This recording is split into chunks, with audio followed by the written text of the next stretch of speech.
오늘은 복음은 세상의 아르케, 복음은 세상의 아르케란 제목으로 하나님의 말씀 함께 나눕니다. 우리나라 속담에 핑계 없는 무덤 없다, 핑계 없는 무덤 없다라는 말이 있습니다. 그러나 이 말은 아무리 하찮은 무덤에도 반드시 핑계거리가 있다는 뜻입니다. 그러나 오늘 본문은 말씀합니다. 너희는 절대로 핑계할 수 없다. 너희는 절대로 핑계할 수 없다. 무엇에 대하여 핑계할 수 없을까요? 복음을 듣지 못했다. 복음을 듣지 못했다. 또는 복음을 알지 못한다. 복음을 알지 못한다. 라고 핑계할 수 없다는 것이죠. 1차적으로는 이스라엘인인 유대인에게 적용되는 말이고 2차적으로는 이방인들에게 적용되는 말씀입니다. 한원하면 이 세상은 복음에 대하여 듣지 못했다고 알지 못한다고 절대로 핑계댈 수 없습니다. 왜냐하면 복음이 세상을 낳았고 복음은 세상에 충만하기 때문이죠. 달리 말해서 복음은 이 세상의 근원이다. 복음은 이 세상의 근원이다. 그러므로 우리는 복음의 은혜에 감격하고 세상은 복음의 웅장함에 경의를 표해야 합니다. 지금부터 그 이유를 살펴보도록 하겠습니다. 오늘 본문입니다. 로마서 10장 18절. 그러나 내가 말하노니 그들이 듣지 아니하였느냐. 그렇지 아니하니 그 소리가 온 땅에 퍼졌고 그 말씀이 땅끝까지 이르렀도다 하였느니라. 본문은 강조합니다. 그들이 들었다. 그들이 들었다는 것이죠. 여기서 그들이 누구냐는 질문에 흔히들 유대인으로 봅니다. 그러나 성경 전체의 문맥상 본문에서의 그들은 유대인들을 포함한 세상의 모든 사람들, 세상의 모든 사람들로 보는 것이 더 적합해 보입니다. 왜냐하면 본문에서 강조한 그 소리가 온 땅에 퍼졌고 그 말씀이 땅끝까지 이르렀도다라고 말씀하고 계시기 때문이죠. 본문은 사도 바울이 시편 19편 1절부터 4절의 내용 가운데 대표적으로 4절만 인용했어요. 시편 19편 1절. 하늘이 하나님의 영광을 선포하고 궁창이 그의 손으로 하신 일을 나타내는도다. 날은 날에게 말하고 밤은 밤에게 지식을 전하니 언어도 없고 말씀도 없으며 들리는 소리도 없으나 그 소리가 온 땅에 통하고 그의 말씀이 세상 끝까지 이르도다. 시편 기자는 말씀하시죠. 하나님의 계시와 그분의 소리가 인간이 거주하는 모든 곳에 전달된다. 하나님의 계시와 그분의 소리가 인간이 거주하는 모든 곳에 전달된다.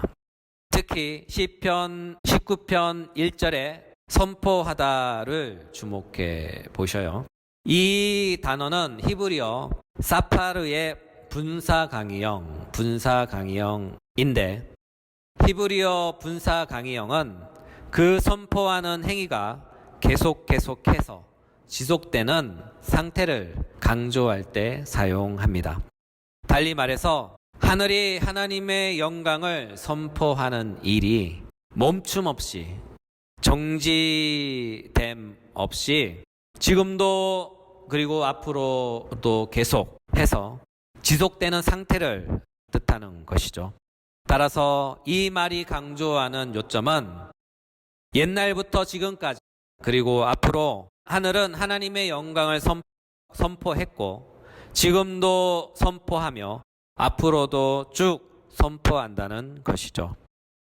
이 지점을 포착한 종교개혁가 칼빈은 이 구절에 대하여 주석하기를 하나님께서는 세상이 시작되는 바로 그때로부터 세상 사람들에게 말씀을 통해서는 전파하지 아니하셨을지라도 그가 만드신 피조물의 증거를 통해서 이방인들에게 자기의 신성을 나타내셨다. 또한 계속 말씀하시기를 그때의 복음이 이방인들 가운데 들려지지는 않았지만 하늘과 땅의 모든 피조물이 그것들을 만드신 창조주를 말하고 선포하였다.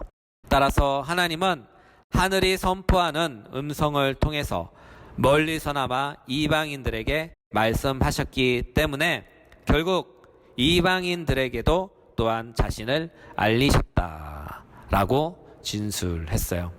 칼빈의 말씀을 요점만 환원하여 한마디로 정리하면 이것입니다.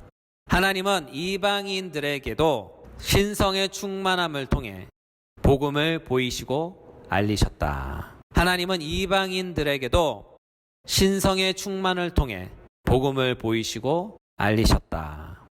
이와 같은 이유로 사도 바울은 말씀하셨죠. 로마서 1장 19절 20절 이는 하나님을 알만한 것이 그들 속에 보임이라. 하나님께서 이를 그들에게 보이셨느니라. 창세로부터 그의 보이지 아니한 것들 곧 그의 영원하신 능력과 신성이 그가 만드신 만물에 분명히 보여 알려졌나니. 그렇죠. 하나님은 직접 계시를 통해 복음을 그들에게 말씀하지는 않았으나 간접 계시를 통해 복음을 그들에게 전달하신 것이죠. 비록 직접 계시는 아니지만 간접 계시를 통해 복음은 이미 그들에게 전달되었던 것입니다. 이와 같은 까닭에 사도 바울은 이렇게 말씀하셔요. 사도행전 17장 26절 인류의 모든 족속을 한 혈통으로 만드사 온 땅에 살게 하시고 그들의 연대를 정하시며 그들의 거주의 경계를 한정하셨으니 이는 사람으로 혹 하나님을 더듬어 찾아 발견하게 하려 하심이로되 그는 우리 각 사람에게서 멀리 계시지 아니하도다. 그렇죠. 사도는 정확히 본 것이죠.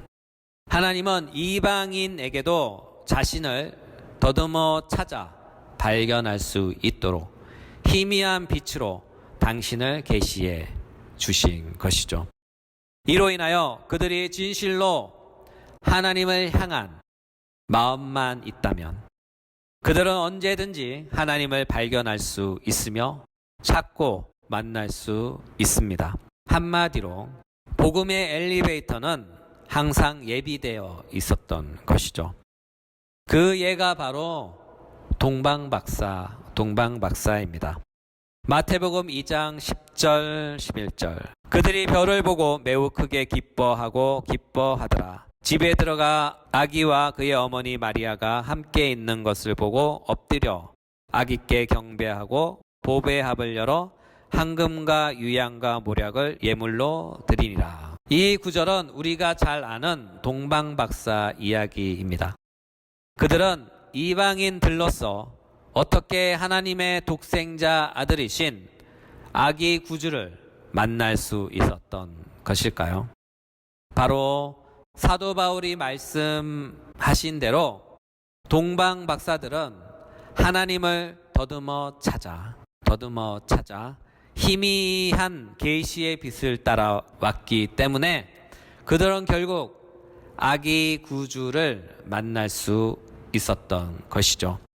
이와 같이 하나님을 더듬어 찾을 수 있는 희미한 계시의 빛은 직접 구원을 가져다주는 선명한 계시의 빛은 아니지만 구원으로 인도하는 표지로서 지시 등으로서 멀리서 보이는 희미한 복음입니다. 이는 사도 바울이 말씀하신 신성의 충만함이며 시편 기자가 선언하는 하늘이 하나님의 영광을 선포하는 복음입니다. 달리 말해서 하나님을 알만한 것들, 하나님의 알만한 것들입니다. 보이는 복음의 그림자입니다. 따라서 누구든지 하나님을 향한 종교심만 있다면 그는 복음의 그림자의 인도함을 받아 참된 복음의 실체이신 그리스도 예수 앞으로 나아오게 되는 것이죠. 그러므로 세상 사람이라 불리는 이방인들에게도 복음은 이미 전파되었습니다. 하나님의 영광과 신성의 충만함을 통해 온 땅과 땅끝까지 전파되었죠. 그리고 지금도 전파되고 있고 앞으로도 계속해서 전파될 것입니다. 그리고 주님이 다시 오실 때 복음은 영원한 영화로움의 옷을 입고 하늘에서 영원히 빛날 것입니다. 요점은 이방인도 복음을 보았습니다. 항상 그들 앞에 복음이 있습니다. 그들이 하나님을 향한 조그마한 마음만 있다면 그림자 복음을 발견하게 될 것이고 그림자 복음의 안내를 받아 복음의 실체이신 예수 그리스도께 나와 구원을 얻을 것입니다. 옛날에 동방 박사들이 그랬던 것처럼 말이죠. 이와 같은 까닭에 이방인들도 복음을 알지 못해서 복음을 듣지 못해서 복음을 믿지 못했다고 핑계할 수 없는 것이죠. 그렇다면 하나님의 선민이라 자칭하는 유대인의 경우는 어떠할까요? 그들의 문제는 아주 심각합니다. 왜냐하면 그들은 복음에 대한 직접 계시를 들었기 때문이죠. 특히 그들은 하나님의 구원의 말씀을 받았습니다.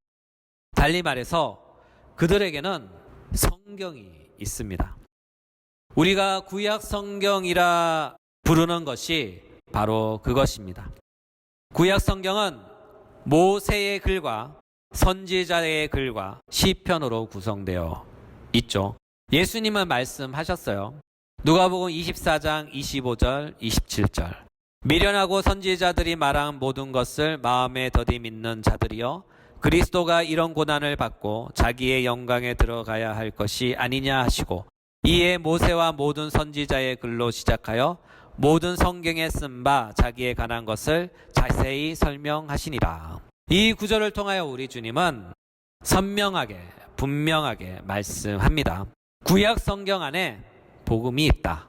구약 성경 안에 복음이 있다. 그렇죠. 여러분, 복음이 무엇이라고 했나요? 복음은 기쁜 소식에 관한 메시지로서 바로 그리스도에 관한 메시지, 그리스도에 관한 메시지입니다. 복음의 실체이시자 복음 그 자체이신 예수 그리스도입니다. 이와 같은 이유로 복음 그 자체이신 우리 주님께서 구약 성경 안에서 자신에 관하여 쓴 복음을 하나하나 콕 집어 쪽집게 가외를 시켜 주신 것이죠.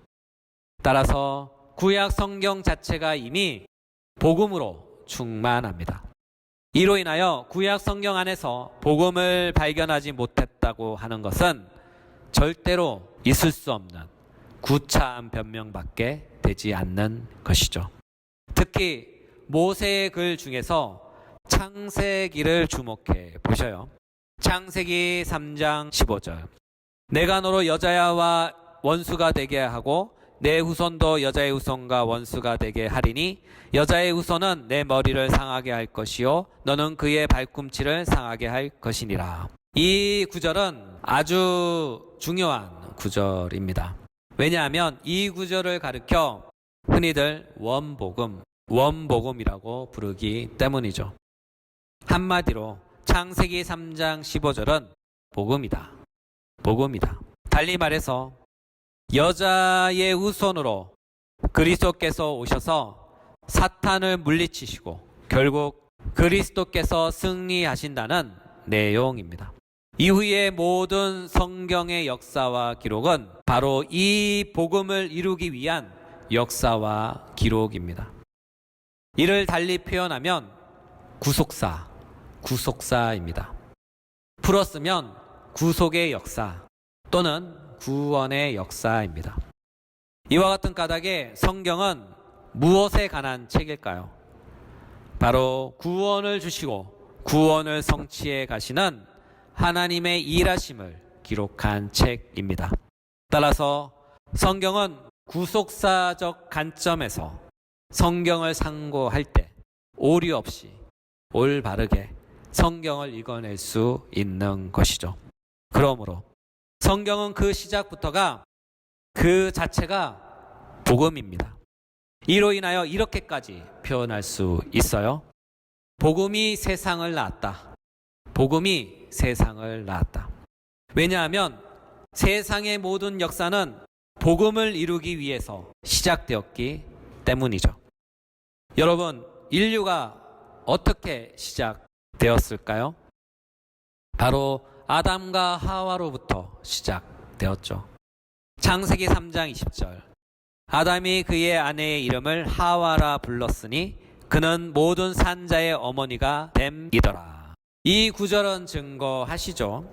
아담의 여자가 하와가 되었다고 합니다. 달리 말해서 아담의 여자가 모든 산자의 어머니, 모든 산자의 어머니가 되었다고 합니다.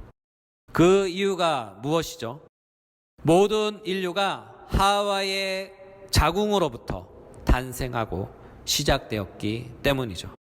이로 인하여 사도 바울은 증거합니다. 사도행전 17장 26절. 인류의 모든 족속을 한 혈통으로 만드사 온 땅에 살게 하시고, 인류의 모든 족속을 한 혈통으로 만드사 온 땅에 살게 하시고. 그렇죠. 하나님은 온 인류를 한 혈통을 통하여 만드신 것이죠. 바로 아담과 하와의 혈통으로부터 시작한 것입니다. 여러분, 아담과 하와가 언제 인류를 생산하게 되었을까요? 타락 전입니까? 아니면 타락 후입니까? 그렇죠. 바로 타락 후에 인류를 생산한 것입니다. 달리 말해서 복음을 들은 후 인류를 생산한 것이죠. 이것을 달리 표현하면 복음이 세상을 낳았다. 복음이 세상을 낳았다. 이와 같은 까닭에 하나님을 더듬어 찾는 희미한 그림자 복음을 들었던 이방 인간은 달리 복음을 직접 수령했던 이스라엘은 구약 성경 안에서 이미 복음이 선명하게 구체적으로 기록되었기에 그들은 절대로 복음을 듣지 못했다, 알지 못한다라고 핑계할 수 없는 것입니다. 요점은 이방인이든 유대인이든 세상 모든 사람들은 이미 누구나 복음을 들었다. 세상 모든 사람들은 이미 누구나 복음을 들었다. 따라서 세상은 복음을 알지 못하거나 듣지 못했다고 절대로 핑계할 수 없습니다. 그러므로 우리 주님은 신약 성경을 통해, 특히 사도 바울을 통해 세상 모든 이들에게 이렇게 말씀합니다. 오늘 결론적인 말씀입니다. 사도행전 17장 30절. 알지 못하는 시대에는 하나님이 간과하셨거니와 이제는 어디든지 사람에게 다 명하사 회개하라 하셨으니 이는 정하신 사람으로 하여금 천하를 공의로 심판한 나를 작정하시고 이에 그를 죽은 자 가운데서 다시 살리신 것으로 모든 사람에게 믿을 만한 증거를 주셨음이니라.